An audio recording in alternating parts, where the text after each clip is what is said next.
В 2014 году в России стартовала масштабная система капремонта. Это долгосрочный проект федерального уровня. Ежемесячные обязательные выплаты от населения фонд направляет на ремонт и обновление домов. Из Нерюнгри передает Галина Якимчак.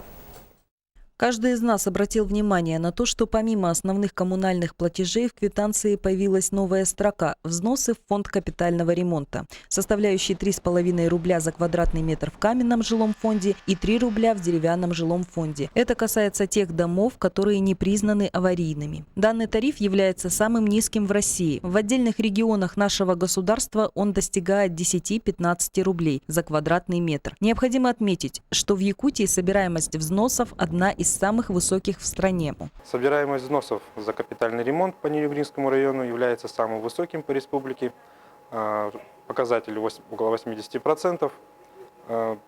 По региональной программе, насчитывающей 460 домов по Нерюнгринскому району, собираемость составляет около 52 миллионов из 76 предъявленных. За счет данных средств в текущем году в программу капитального ремонта вошло рекордное количество единиц жилищного фонда. Их число составило 43 дома на общую сумму более 140 миллионов рублей. В том числе 7 из них проводят ремонт за счет специального счета, созданного собственниками многоквартирных домов. Помимо города Нерюнгри, программа реализуется и в поселке Беркакит. Министерством ЖКХ республики на ремонт жилых домов было выделено более 8 миллионов рублей. Благодаря этому решился наболевший вопрос жильцов дома номер 6 по улице Бочкарева. Благодаря администрации Бочкарева 6 в данный момент утепляется, идет обшивка сайдингом.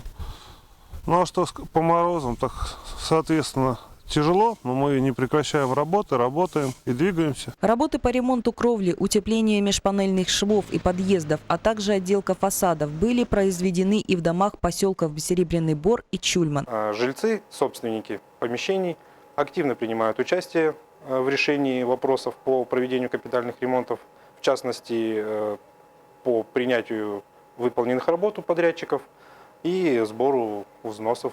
Краткосрочный план в 2016 году предусматривает проведение капитального ремонта в 68 многоквартирных домах, в 12 из которых ремонт будет произведен из средств, накопленных на специальном счете собственников. Создание регионального фонда капитального ремонта позволяет обеспечить долгосрочное решение проблем, возникших в связи с изношенностью многоквартирных домов, повысить ответственность собственников за сохранность собственного и общего имущества. Галина Якимчак, Семен Амосов, Кирилл Федоров, НВК Саха, Нерюнгри.